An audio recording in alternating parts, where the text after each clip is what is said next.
Hello, Neogenians. Welcome to Dawn of the New Earth. My name is Morgue, and I'm an ex-Christian revealing hidden knowledge to create a new world. And today we are exploring the Book of Lucifer, forbidden knowledge that absolutely terrifies the church. Now, this information that we're going to be looking at today outlines the philosophy of Satanism and is associated with the Enlightenment and the element of air. So we're going to be taking a look at the Satanic interpretation of Lucifer as we explore the Satanic Bible by Anton LaVey.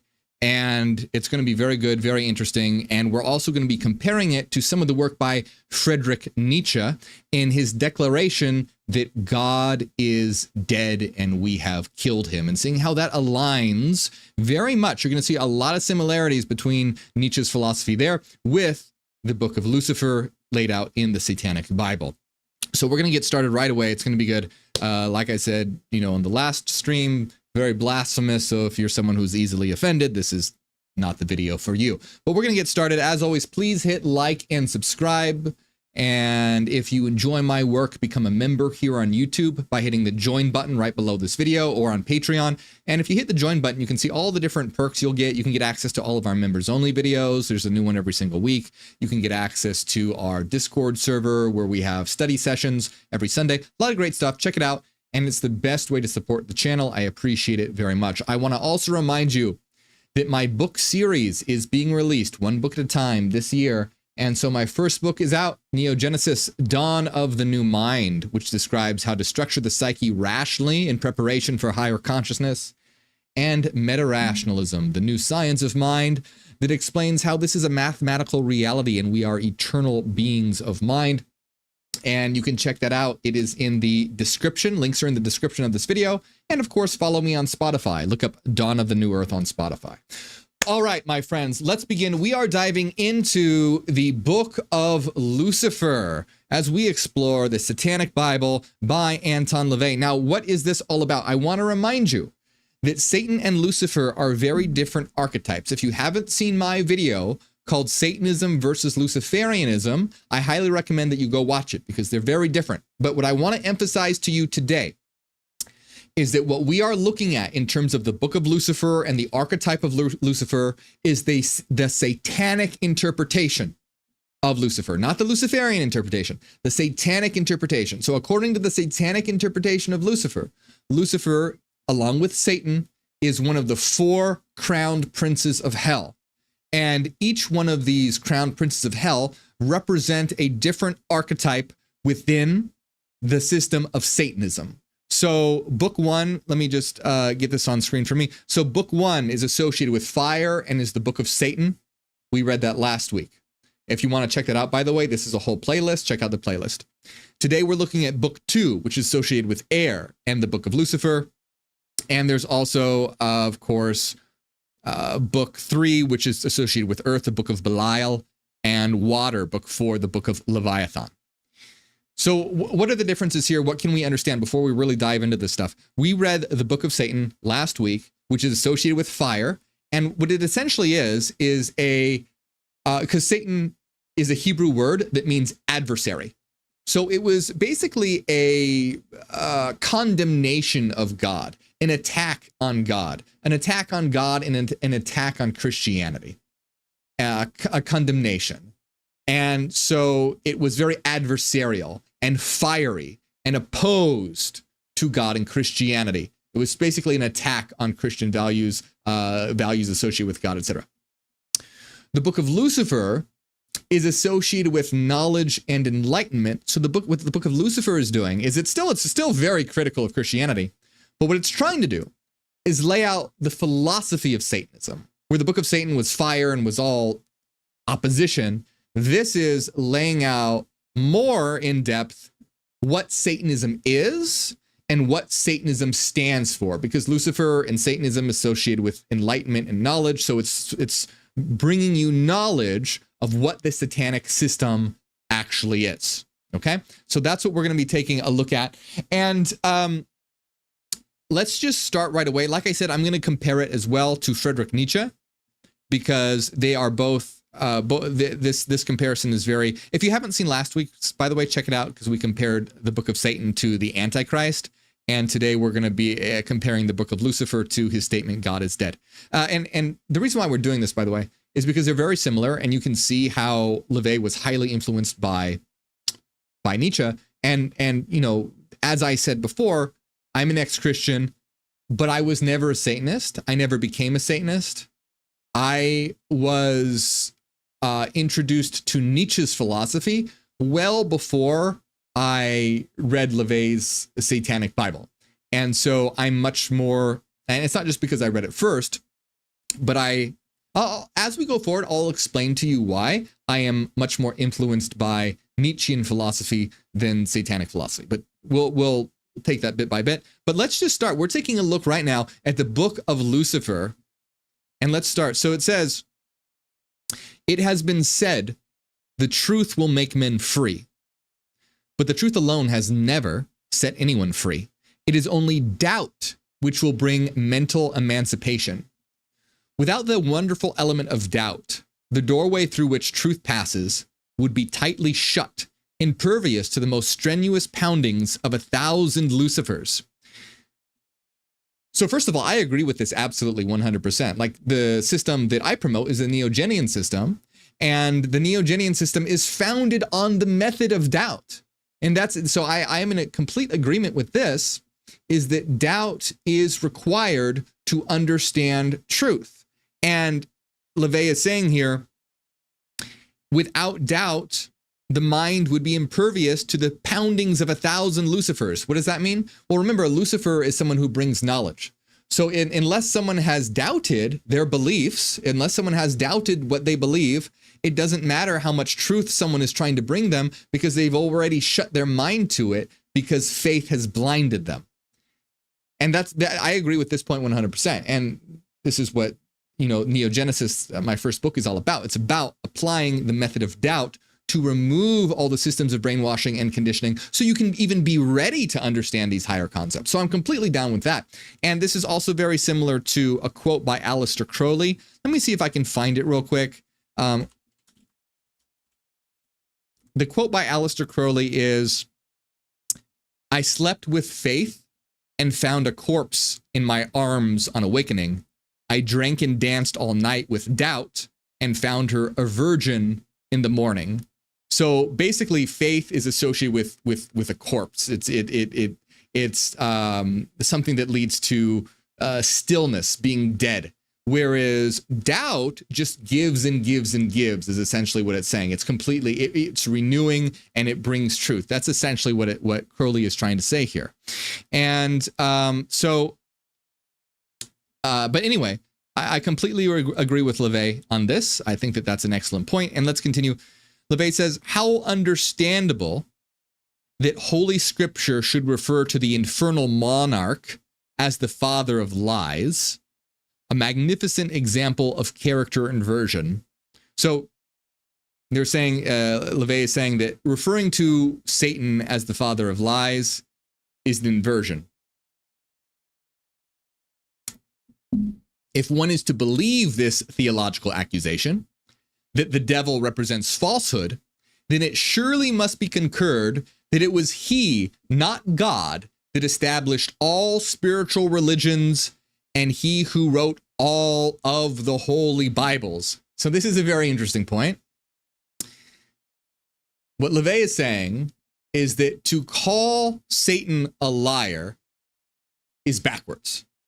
And LaVey says, if Satan were actually a liar, then Satan would have created all the world's religions and wrote all the holy Bibles, because he's saying these are all lies. So if Satan were the father of lies, he would be the author of all religions. But of course, according to Satanism, he's not. And so he's saying that it's not, Satan isn't a liar, because that's the position of Satanism. However, it is very, very interesting that the Gnostics and the Cathars came to this conclusion in a very different way. The Gnostics and the Cathars said, you're right, Satan wrote the Bible. The Gnostics didn't say Satan wrote the Bible. The Bible wasn't out yet. wasn't compiled yet in the time of the Gnostics. But depending on what era we're talking about here, but the very early Christians, but they said that a lot of scripture was essentially evil and satanic. A lot of the Gnostics believed that the world was created by an evil being, the God of the Bible. The God of the Bible was essentially the devil, and the Cathars agreed. The Cathars were a medieval sect of Christians around the 1100 and medieval times, and they believed that Satan fooled the world, and they believed that Satan actually inspired the Bible and tricked the world into thinking that he was God. So it's kind of funny that, you know, you have groups of early Christians and the Cathars who believe in something similar that LaVey was talking about in terms of, coming to a similar conclusion. LaVey is coming at from the opposite end by saying, no, that's not true.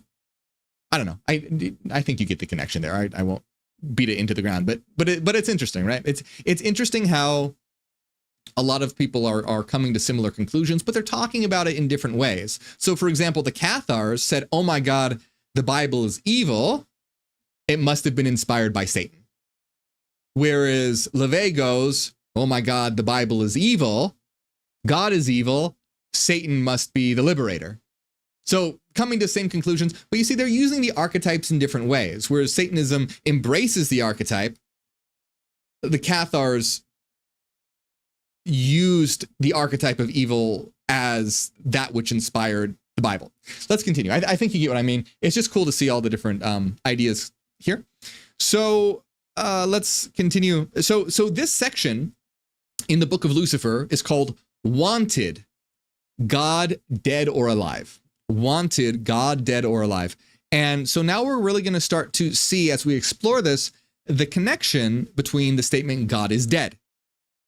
Because this is clearly, as we see, he never mentions Nietzsche specifically, but clearly he's referencing Nietzsche in some of these ideas. So wanted, God, dead or alive. Anyone who thinks of Satan as evil should consider all the men, women, children, and animals who have died because it was God's will. And that's also a very good point, and something that always confused me very much as a Christian. Obviously, growing up as a Christian, all the evil in the world that occurs every day. Well, why is this happening? Oh, it's all part of God's will. It's all part of God's plan. And that never sat well with me, because it was just a big cop-out. It's like, well, why? Why is that God's will? Why is that part of God's plan? Well, we're just lowly humans, and we can't possibly fathom and understand the intricate, detailed mind of God. Well, no, that's just dumb. That's just a stupid interpretation. It just doesn't make any logical sense. It's not that, oh, we're human beings and we're too dumb to understand it. It's a dumb idea. It doesn't make any sense whatsoever. It's completely illogical and ridiculous on many different fronts. All right, so let's just one moment here. Let me bring something up real quick. Okay. And so let me just get the book back on screen so I can see where we are at. So LaVey continues by saying, but if God is in complete control and as benign or harmless as he is supposed to be, why does he allow these things to happen? Too long have religionists been falling back on their Bibles and rule books to prove or disprove, justify, condemn, or interpret. So same point that LaVey is really driving home here is, look, if you look around you and if you think Satan is evil, well, think about all the horrible things, all the deaths, all the tragedies that occur in the world, because it's God's will. Why does he allow these things to happen? And basically that everyone who subscribes to religion is trying desperately to make excuses that just fall flat. And what a point that I want to make here, and I've said this multiple times, is that you can know with certainty that the God of Christianity does not exist, because the God of Christianity is described as all-loving, all-knowing, and all-powerful. Yet also in Christianity, souls go to hell. Well, if you think about it, if God truly were all-loving, he would desire to prevent souls from going to hell.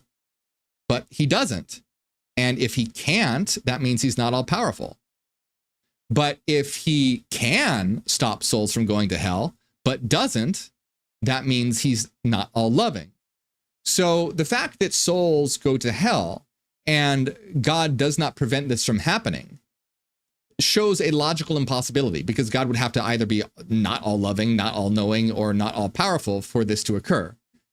So the existence of God is literally, as described in traditional Christianity, is a literal impossibility. You can know that God does not exist as much as you can know 2 + 2 doesn't equal 5. You can be as sure that God does not exist as sure as you are that 2 + 2 = 5. Now, there's some counter arguments that people try to give for this, which are just absolutely crazy. One of them is, oh, well, it's because of free will. God gives humans free will. And so humans choose to go. It's humans choosing to go to hell. It's not that God wants them to go to hell or God. Okay, so first of all, and God is just allowing justice to occur. Well, think about this, in that in terms of Christianity, in terms of the Bible, God saying either love me or burn for eternity, how is that a free choice? That's like an abusive partner saying, love me or I'm going to beat you. Is that a just choice? Is that a loving choice? Is that a fair choice? Can we really call that free will? Absolutely not. That's unloving and unjust.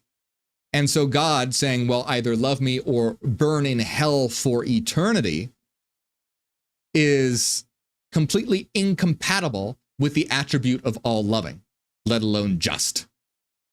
But even if we accept that that is true, even if we try and ignore that part, which we shouldn't, but even if we do, consider the fact that if God truly were all loving, he would not only, he would eventually give some of those souls at least a second chance. Because remember, hell is an eternity of torture for all eternity, an eternity of torture. So if God were really all loving, at some point, he would give at least some of those souls a second chance. Because remember, according to Christianity, you could be the worst person imaginable. You could be a mass murderer. And just imagine the worst person doing things that I can't say on YouTube, because they would just imagine there's the worst person possible. But at the very last minute, they ask for God's forgiveness. According to Christianity, they're going to go to heaven. Now, imagine the flip side of that. Imagine the best, most perfect, loving, nice, kindest person you've ever met in your life, just completely selfless, doing good deeds every single day, but they don't believe in God. According to Christianity, they're going to go to hell and burn for all eternity.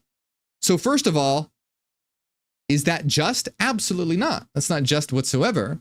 And second of all, you could see, like, why would God not give that soul a second chance at some point? No, you messed up. You didn't get the answer right, so now you're going to be tortured forever. None of these are compatible with the attributes of all loving, all knowing, and all powerful. So just my point is that you can know with certainty that the God of the Bible does not exist. It's not like, oh, well, maybe, there's a small chance. No, there's no chance. Just like there's no chance that 2 + 2 = 78. No, obviously not. I don't have to bet. I don't have to hope. I don't have to have faith. No, I know. And you can know. So anyway, let's continue here. I always I'm getting a little triggered on this topic because I'm an ex-Christian, and I was indoctrinated into all this bullshit, which absolutely makes no sense whatsoever. But let's continue. And by the way, on that note, some people wondering, like, why are people Satanists? Well, this is one reason that people become Satanists, is because you see how, even me, like, I'm getting kind of triggered, and I've worked through a lot of this stuff. Well, Satanism can offer a healthy way or a cathartic release for those who've been indoctrinated into Christianity or some mainstream religion, because basically you are taking on the role of the adversary. You've been basically conditioned by God, conditioned by religion. And so in rebellion, you are taking, because according to Satanism, Satan is the archetype of rebellion, of the adversary. And so you are taking on that role, that archetype, that satanic archetype of rebelling and being adversarial to God and Christianity, which can be very cathartic for individuals who've been indoctrinated their whole life. Now, again, I was never Christian. I was never a Satanist. I was never, a part of the philosophy of Satanism. I preferred Nietzschean philosophy. And the reason why that I prefer Nietzschean philosophy, by the way, is because Satanism is more focused on indulgence and living life according to the flesh and embracing human nature, which is all great. That's fine. That's great. Great stuff. But Nietzschean philosophy is more about the will to power and overcoming and going beyond human nature, creating a new type of self, a powerful self. So Nietzschean philosophy is very powerful, where it's about becoming a Superman, an Übermensch, as Nietzsche puts it, and someone who is overcoming all boundaries and limitations and stopping at nothing to become the best possible actualized version of themselves that they can possibly be. And so Nietzsche was highly critical of Christianity. He wrote a book called The Antichrist, which we read from in the video previous to this. And so for me, I was never really drawn to Satanism because I was already exposed to Nietzschean philosophy, which I felt was more powerful. And I also, whereas Satanism is cathartic for some because they're taking on the role of the rebel and the adversary, I didn't like being still within the realm of that Christian. It was too close because it's very much like a response to Christianity. A lot of it is built, and Satanism has become its own thing these days. But, when you look at this, a lot of this is a reaction to Christianity. And so it's, in a certain way, it's kind of dependent on Christianity. You could argue that, of course, it's become a lot more of its own thing these days. But that's how I felt at the time, and that's very much what the vibe that the Satanic Bible gives.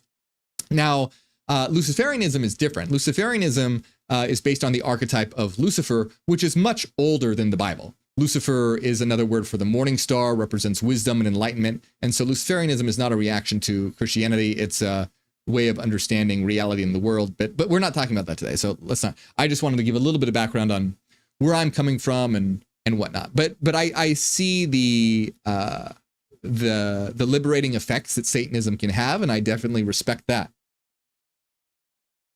So it says here, LeVay says, the Satanist realizes that man and the action and reaction of the universe is responsible for everything and doesn't mislead himself into thinking that someone cares. So the Satanist is realizing, essentially, that everything that occurs, humans are responsible for. Essentially that, if something terrible happens, the Satanist doesn't go, oh, that was God's will or God had a plan. A Satanist would go, well, why did that terrible thing happen?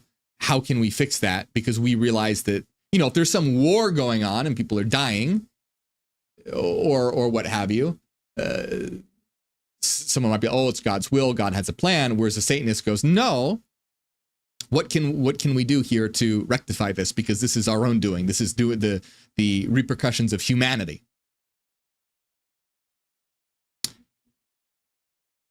LeVay continues by saying, no longer will we sit back and accept fate without doing anything about it just because it says so in chapter such and such, Psalm so-and-so. So that's that.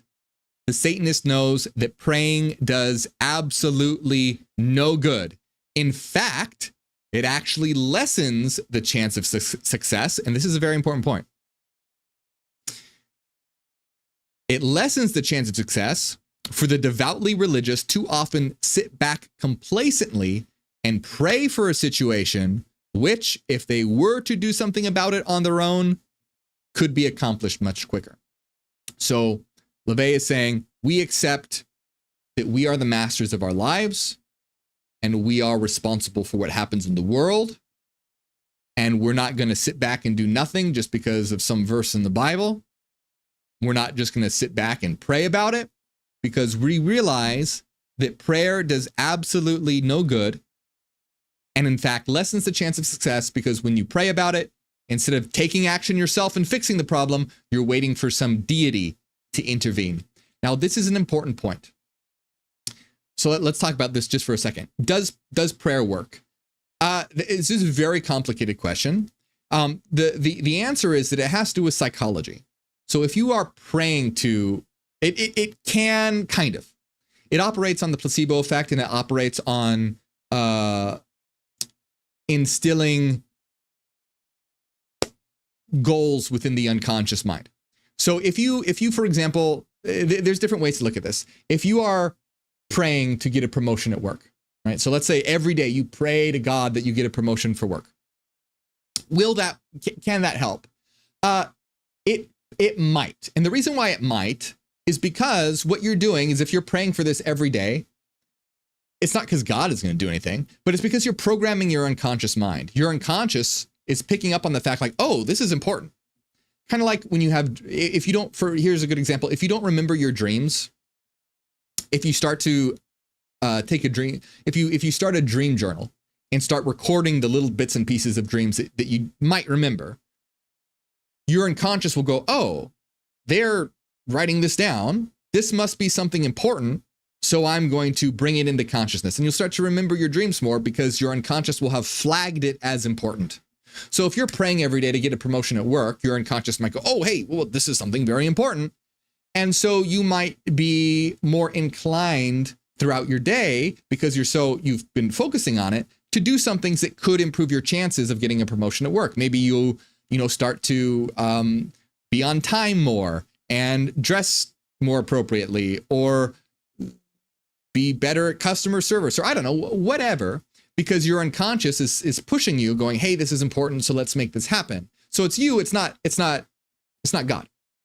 So it can kind of work, but LaVey has a very, very good point by saying it can lessen the chance of success, because people will sit back and pray rather than doing something about it. And so, right, that's sort of the flip side of it as well. That is also a problem, because conversely, you might have someone who is praying for something. Let's say, oh, I'm going to pray to God for wealth. I want to be wealthy. Not that that's something that someone would pray for, but some people do. A lot of people do that. And so, because they believe that God is going to provide them with wealth, instead of going out there and starting a business, they just believe that God's going to bring it to them. Then they're actually going to not have that occur. Now, we have to bring this around, though, and realize, because I know a lot of people who are into spirituality watch my channel, that this also applies to things like meditation and the law of attraction. So the law of attraction, same kind of ideas happen. People believe that, oh, if I just put on my vision board that I'm going to make money, and if I just repeat my affirmations every day about wealth, I'm just going to start getting checks in the mail. Doesn't work like that. The law of attraction is a very watered down version of esoteric principles, where it's just one part of the equation. You have to have planning and action along with it as well. You have to have will, planning, and action along with intention. Like, the law of attraction is just the intention element.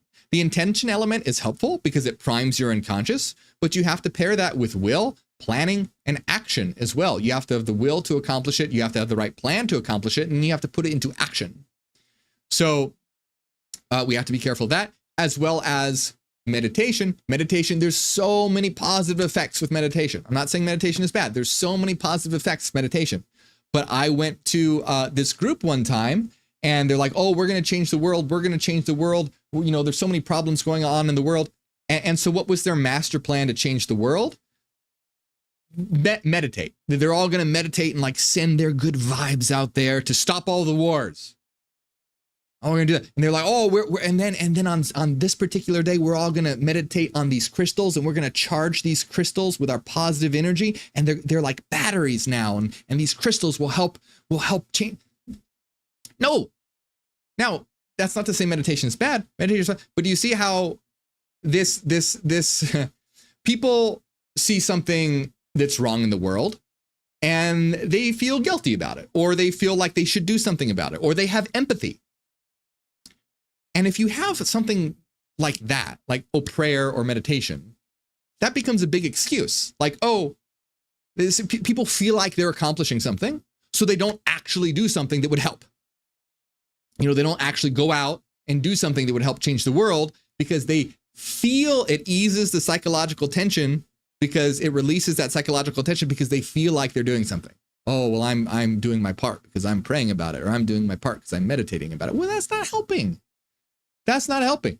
So, and again, I want to point out, I'm not saying meditation is bad. There's a lot of positive things that meditation can do, but we have to not use it as an excuse to be lazy or to not actually put work in. Same thing with transforming the self. Like, it takes a lot of work to transform the self. Meditation can play a part in that, but it's just one piece of the pie. And if someone's just like, oh, I'm just going to meditate all day long, there's so many other elements that one has to put in as well. And that then becomes a hindrance. So we have to be careful about how we approach these things, how we understand these things, and how we apply these things to our lives. And anyway, let's continue with this. So LaVey says, the Satanist, realizing that anything he gets is of his own doing, takes command of the situation instead of praying to God for it to happen. So again, same sort of idea. The Satanist realizes that he's in control, or they are in control, they are in command, and they're able to. It's not praying to God isn't going to do anything. And then LaVey says, positive thinking and positive action add up to results. Again, really great. So a lot of people think that Satanists are all evil and dark and scary. And there's definitely some very controversial stuff in the Book of Satan or the Satanic Bible. But you can see here that there's also positivity as well. Positive thinking and positive action adds up to results. And this is, and so LaVey's brand of magic is actually much more powerful than something like the law of attraction. We'll later on, if you want, by the way, put in the comments if you want to hear what satanic magic is all about, because I'll do some videos on satanic magic if you'd like. But satanic magic is actually a lot more powerful than something like the law of attraction, because you'll notice here, LaVey says positive thinking and what? Positive action add up to results. Whereas, something like the law of attraction really emphasizes positive thinking. They might throw in like little bits of action here and there, but that's not the focus. It's very much on just like, oh yeah, you'll just manifest it by making a vision board and positive affirmations and like attracts like. That's just one piece of the pie, one part of the equation.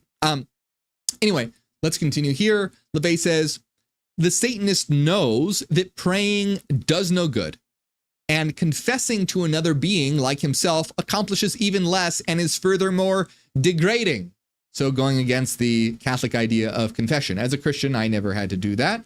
But yeah, I mean, I'd imagine that could feel very degrading. I've never had that experience. I've never had to do that, but I could certainly see that. And I had done like a confession sort of at like, I went to Bible camp a couple times.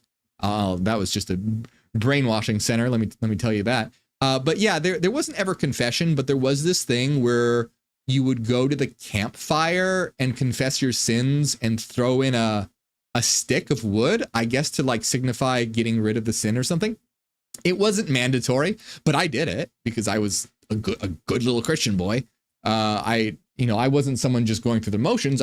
That's what always annoys me when people are like, well, you weren't really a Christian, or you were. No, I was a very dedicated Christian, and I tried my hardest. And so, yeah, anyway, we didn't have something like confession, but I kind of get it because I had something that was in that ballpark, I suppose. So, and by the way, that wasn't just to like a single person. That was to that was everyone at the campfire that you were confessing your sins to, basically. So like, it's a lot of, it wasn't just like a priest or something. It was a lot of people. Anyway.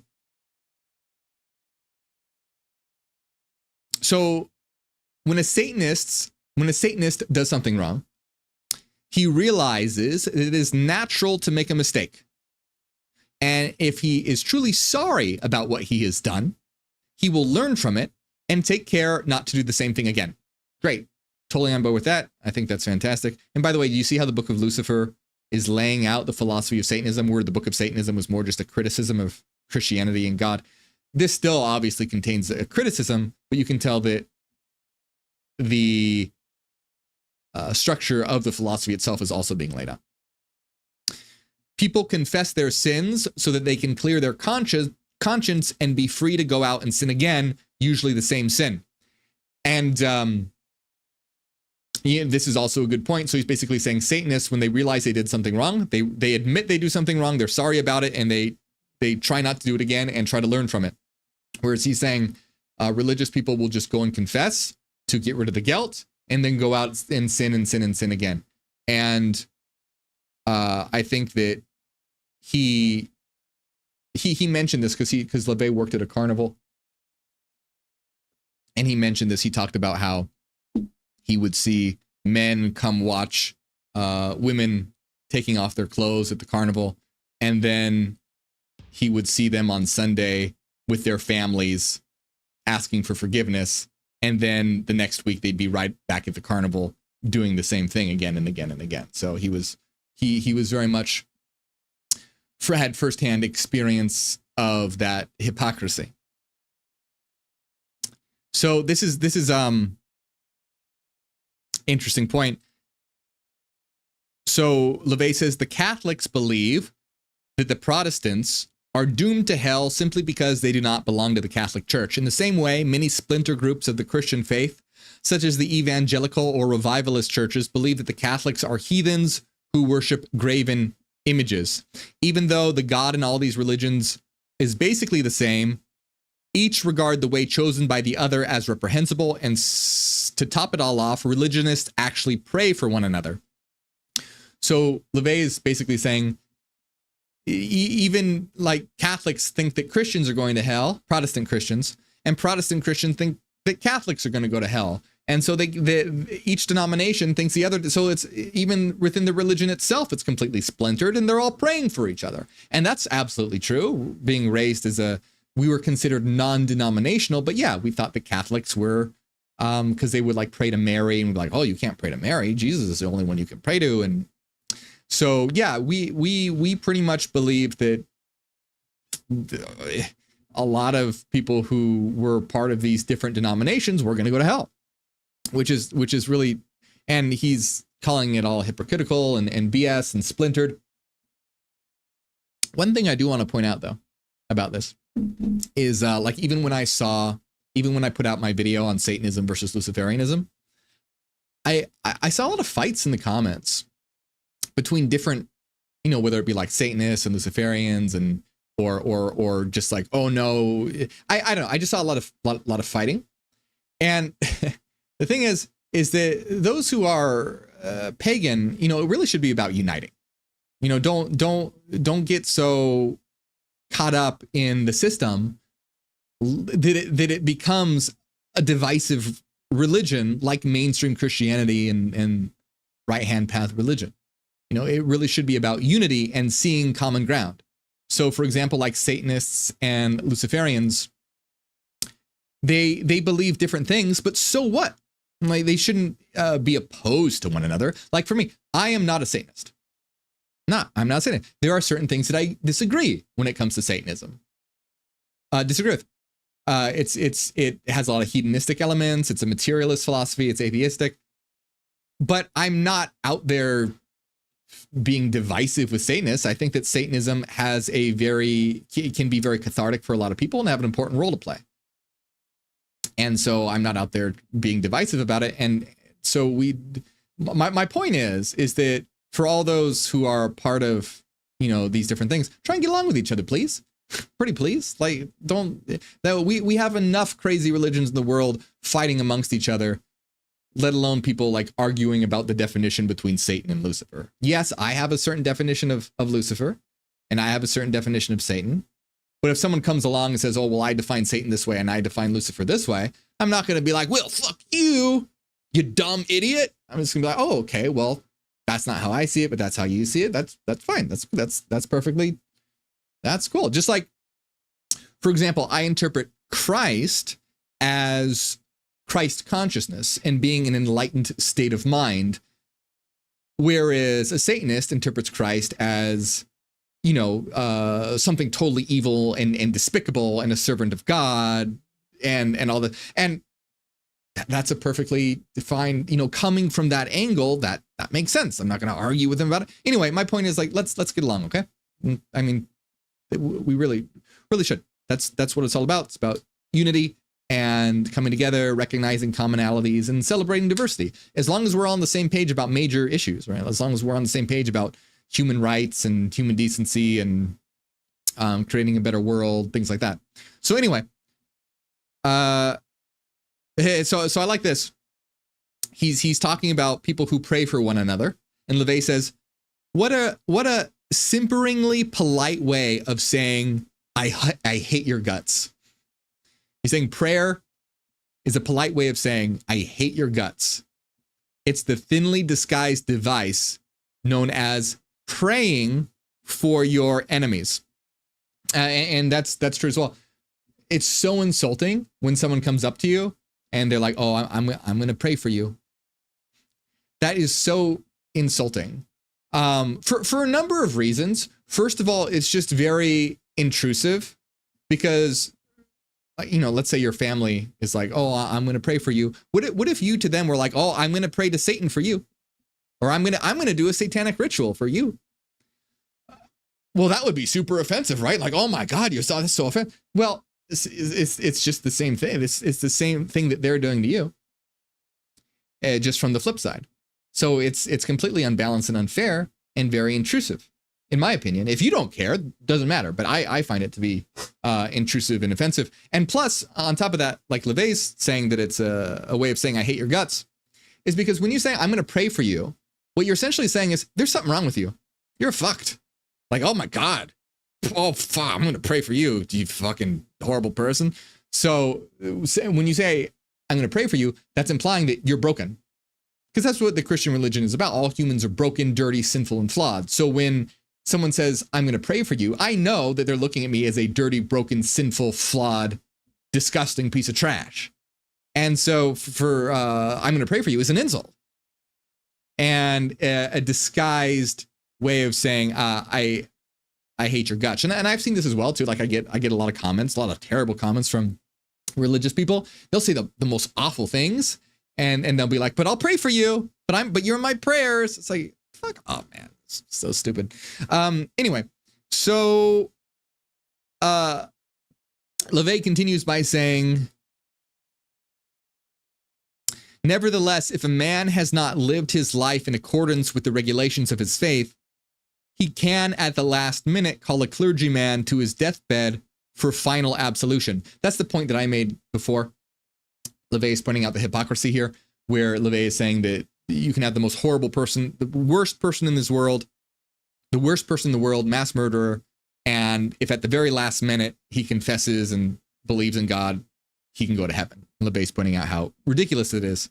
But here's an interesting point LaVey makes in that context.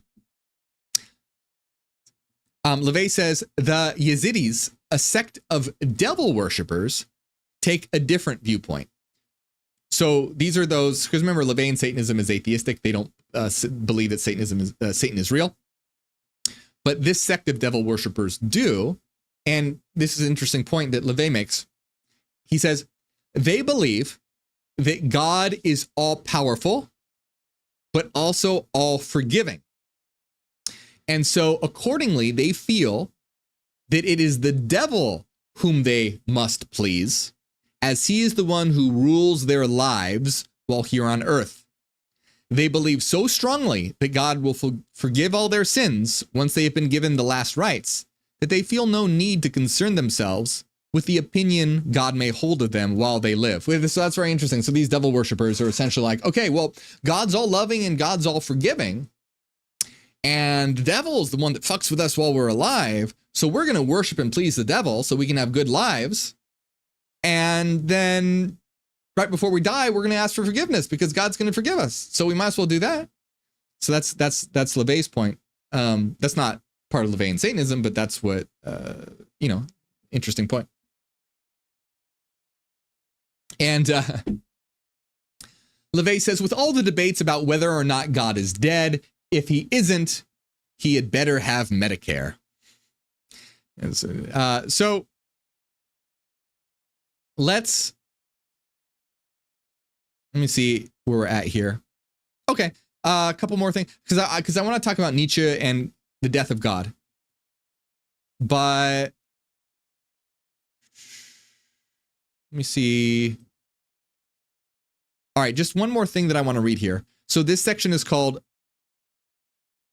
"The God You Save May Be Yourself." And LaVey says, all religions of a spiritual nature are inventions of man.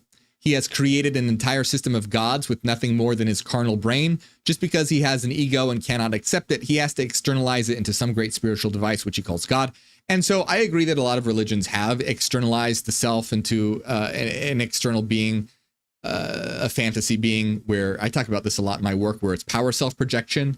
You're giving away your power to an externalized figure, whether that's a god or a celebrity or a politician. You can project what should be yourself onto someone else and then worship that figure. That's what's happening. But see, I do not agree that all religions of a spiritual nature are inventions of man. So this is where, Satanism is very materialist. They believe that matter is the only thing it exists. The physical world is all there is, where we can understand, of course, that there's a metaphysical existence. And that's what my second book, Meta-Rationalism, is all about. Is about understanding the metaphysical aspect of reality, the immaterial aspect of reality, rationally, understanding that we are mathematical beings and eternal beings, and there is more to reality than matter, but we can understand it rationally, not in terms of like having faith in some God in the sky, but mathematically and through the principle of sufficient reason, we can understand these ideas. So this particular, I don't agree with that. If man insists on externalizing his true self in the form of God, then why fear his true self in fearing God? Why praise his true self in praising God? Why remain externalized from God in order to engage in ritual and religious ceremony in his name?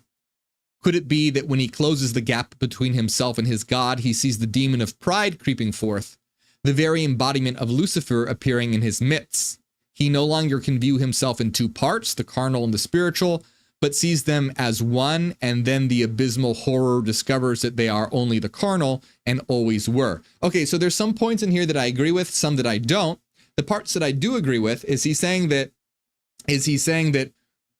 when an individual who is religious sees the gap between himself and God closing, meaning when the religious person, well, let me continue. He sees the demon of pride creeping forth, the very embodiment of Lucifer.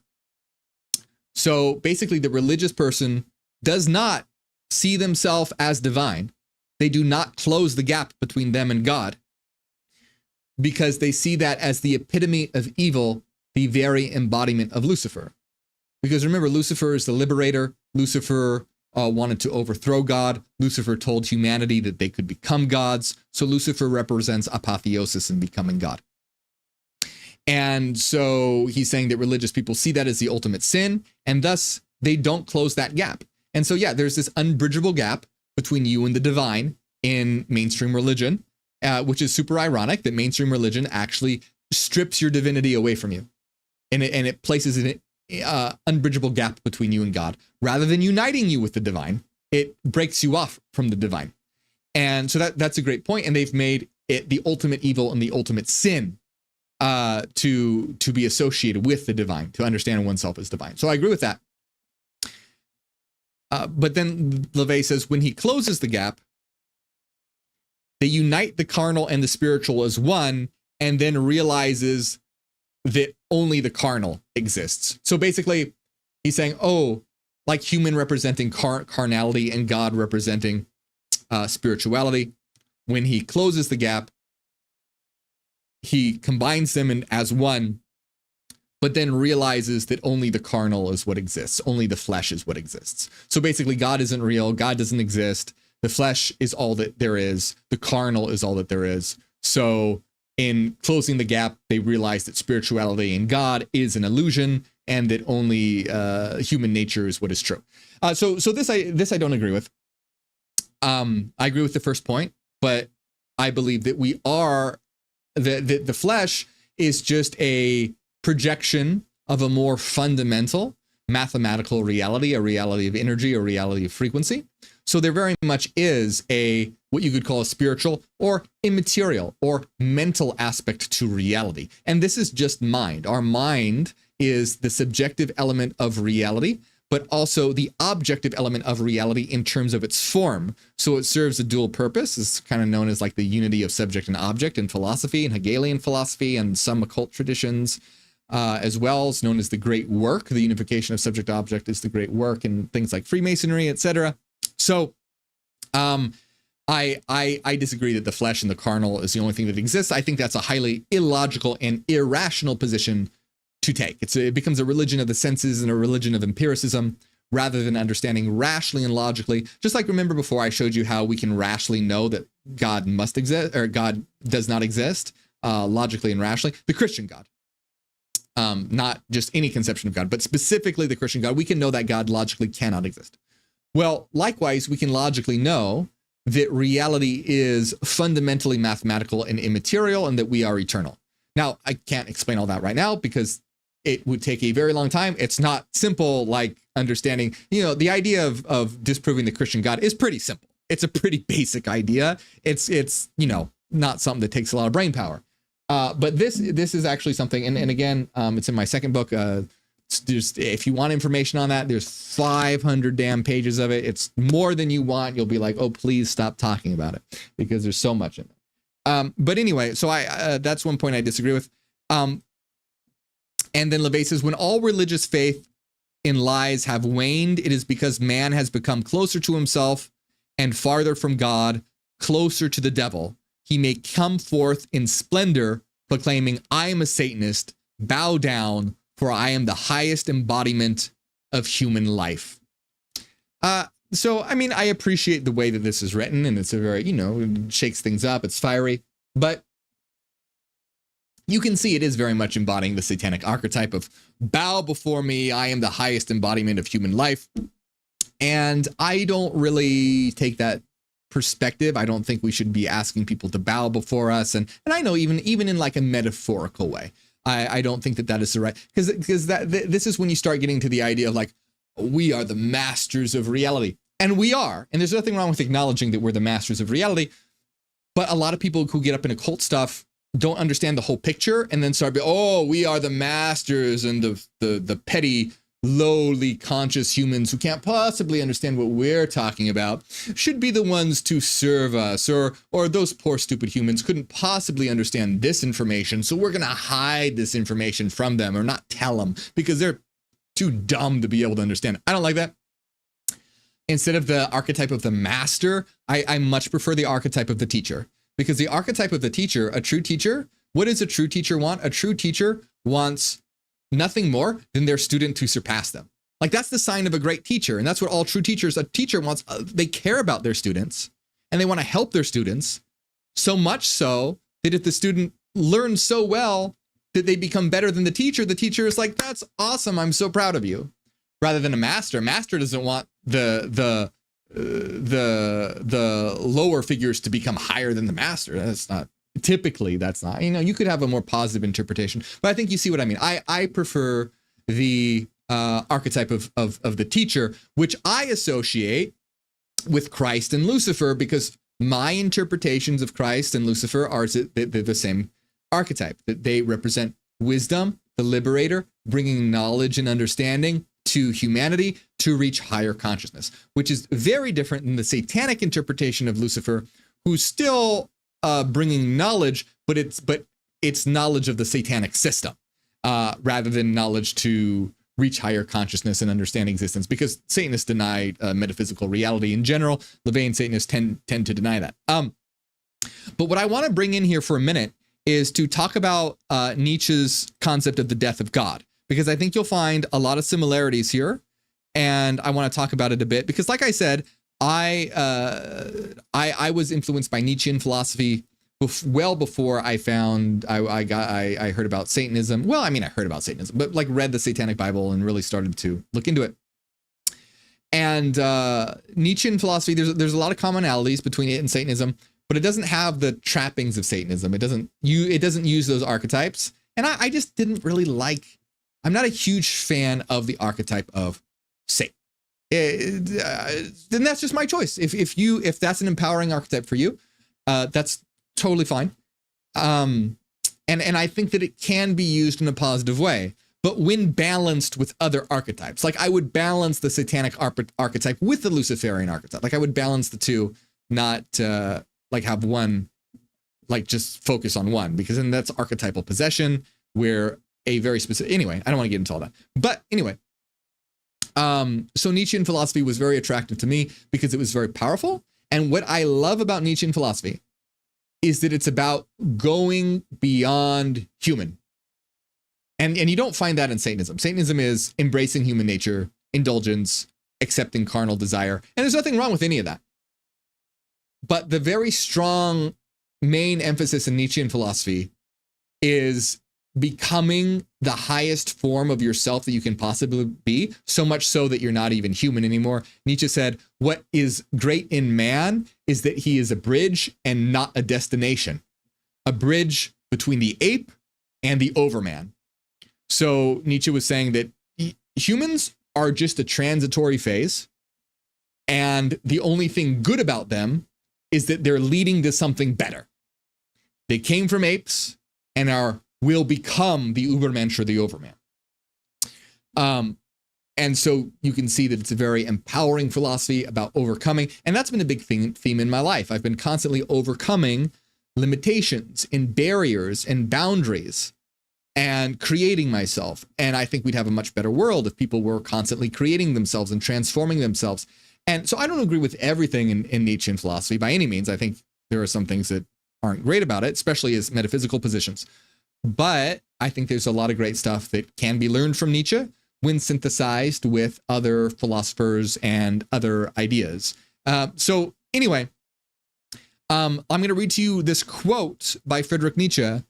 So Nietzsche declared the death of God in his book, Thus Spake Zarathustra. And it goes like this. God is dead. God remains dead, and we have killed him. How shall we comfort ourselves, the murderers of all murderers? What was the holiest and mightiest of all that the world has yet owned, has bled to death under our knives? Who will wipe this blood off us? What water is there for us to clean ourselves? What festivals of atonement, what sacred games shall we have to invent? Is not the greatness of this deed too great for us? Must we ourselves not become gods simply to appear worthy of it? And then another quote by Nietzsche is, once again, God is dead. But considering the state the species man is in, there will perhaps be caves for ages yet in which his shadow will be shown. All right, so let's talk about this a little bit. Obviously, Nietzsche isn't saying that God is literally dead. Some people interpret it to mean that, but wrongly. That's not what he meant. He didn't mean that at all. But what it basically is saying is the belief in God or a higher power, especially the Christian God, lost its power and relevance in people's lives. So this idea was destroyed. So when he's talking about the death of God, he's pointing to the collapse of traditional religious values and beliefs and the rise of a more scientific way of thinking.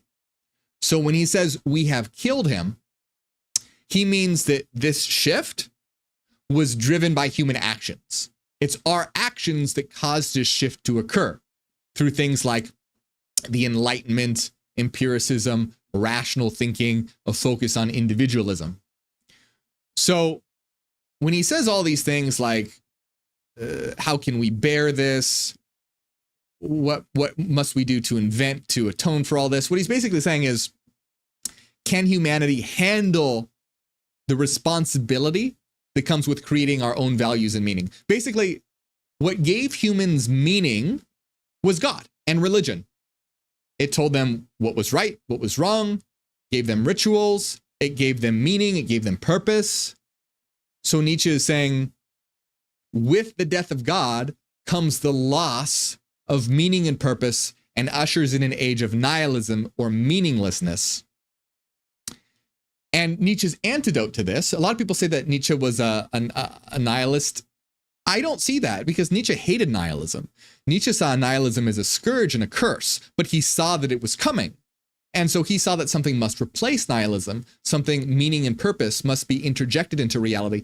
And Nietzsche's answer to that was the Übermensch, or the Overman, where it was about we become our own gods, basically. We create our own values, our own morals, our own traditions, our own ideas, and create our own purpose and our own meaning in life. Now, my position is different here. I believe that there is inherent purpose in me, because remember, Nietzsche was very against all metaphysics and was more about like the here and now. And but my beliefs are that this is a projection of a mathematical reality, and that reality is inherently meaningful, or teleological, meaning purposeful, and that I don't have time to get into all of it right now, but long story short, that the true purpose of life is to understand it and to enjoy it.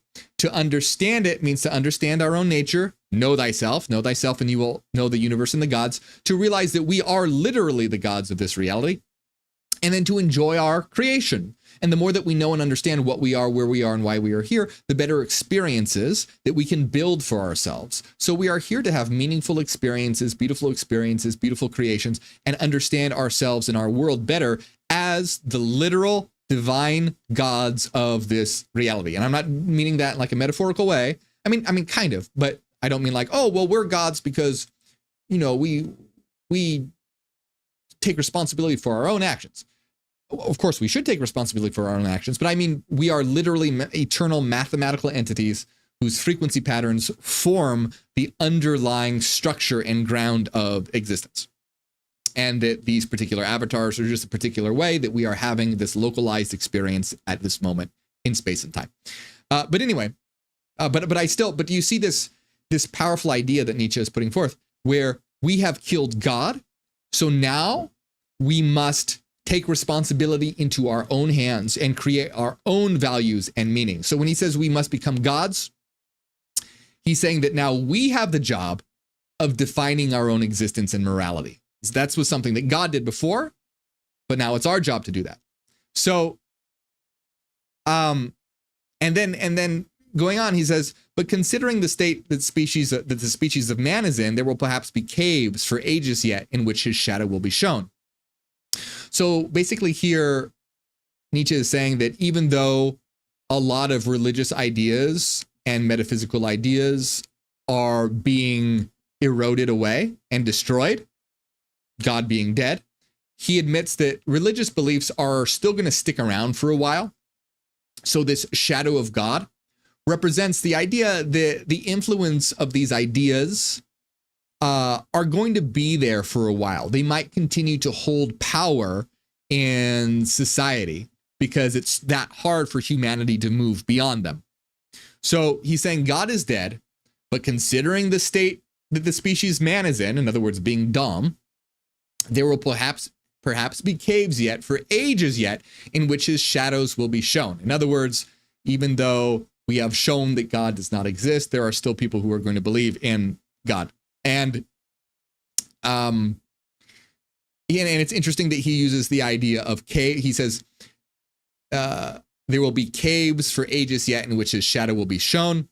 A lot of great metaphor going on here, where cave represents sort of like a primitive existence. So it's in the caves, it's in the primitive aspects that God's shadow will remain, not in the enlightened aspects, but in the cave aspects. And this is also, in my opinion, a reference to Plato's allegory of the cave. So Plato's allegory of the cave, I'm sure a lot of you are familiar with. It's about people who were born in a cave and chained up in a cave their entire life. They've never been outside this cave, and they've always been looking at a wall. and they've always seen shadows on the wall. That's it. That's the only thing that they've known their entire life is the shadows on the wall. So they believe that the shadows are real because that's all they know. That's all they've seen is the shadows on the wall. And then Plato, if you, I'm sure most of you have heard of Plato's allegory of the cave. If you haven't, go look it up because it's a really good story. It's basically about how one of the prisoners turns around finally and looks and sees that the shadows aren't real. That there's actually people, you know, there'd be like shadows of, let's say, like a bunny rabbit or something. Well, he'd look behind him and see that, well, there's a person with a stick with a rabbit on it that's holding it in front of a fire. And so the shadow isn't real. It's that this illusion is being cast by this cutout of a bunny on a stick being held in front of a shadow to trick them and fool them. And so he sees that and then thinks, oh, well, that's what's real. But then he ends up, long story short, he ends up climbing outside of the cave and going into the real world. And then he's at first blinded by the sun. And this is the idea of when you first reach enlightenment, it's very disorienting. But when his eyes adjust, he looks around and then lo and behold, he sees an actual rabbit. And then so it wasn't the shadow, it wasn't the cutout, it was this thing up above that is the true and real thing, because of course we know reality itself to be an illusion, but in a certain way, certain interpretation. But in this allegory, the sun represents the illumination of the good, of the true, of the real world. So anyway, long story short, in my opinion, Nietzsche is probably referencing this, where he says, for ages yet, the shadows of God will be shown in caves, and that there will still be people falling for this illusion, and it will still greatly affect the world. And I think we can look around and say that his prediction was pretty damn on point. So when we look at all this together, I find this to be, the Satanic philosophy to be interesting, and I definitely see its value for sure. Personally, I prefer Nietzschean philosophy for its idea of self-transcendence rather than just focused more on indulgence in human nature or embracing human nature. There's a lot more of a to me, it's a lot more powerful and strong. And like I said, I don't agree with everything Nietzsche said. And I do find a lot of interesting ideas in the Satanic Bible. But by the way, this is definitely not the end of the Book of Lucifer. The Book of Lucifer is continuing to lay out the philosophy of Satanism. And so the sections that are coming up that we will continue next week, if you want to see them, remember, put them in the comments if you want to see them. Here's the chapter headings: Evidence of a New Satanic Age, Hell, the Devil, and How to Sell Your Soul, Love and Hate, Satanic Sex. So there's still a lot more to go in the Book of Lucifer. Like I said, we're running out of time here, but if you want to see that, tell me in the comments below, and we will continue reading this. Check out the whole playlist on the Satanic Bible. Check out my video on Lucifer versus Satanism versus Luciferianism to understand the Luciferian interpretation of Lucifer. And yeah, highly recommend checking out Nietzschean philosophy. Very inspiring as well. We'll probably read some more on my channel. If you want me to read some Nietzschean philosophy on my channel, tell me in the comments, and we'll do some live streams dedicated to Nietzschean philosophy. If you'd like to see that, we could read The Antichrist or Beyond Good and Evil or any of these books. Once again, if you're interested in my work, check out Neogenesis, Dawn of the New Mind. The link is in the description of this video. And become a member on YouTube. It helps out a lot. You get access to all the members only videos. Hit the join button right below this video. Helps out a lot. I appreciate it very much. And follow me on Spotify, Dawn of the New Earth. Thank you, my friends.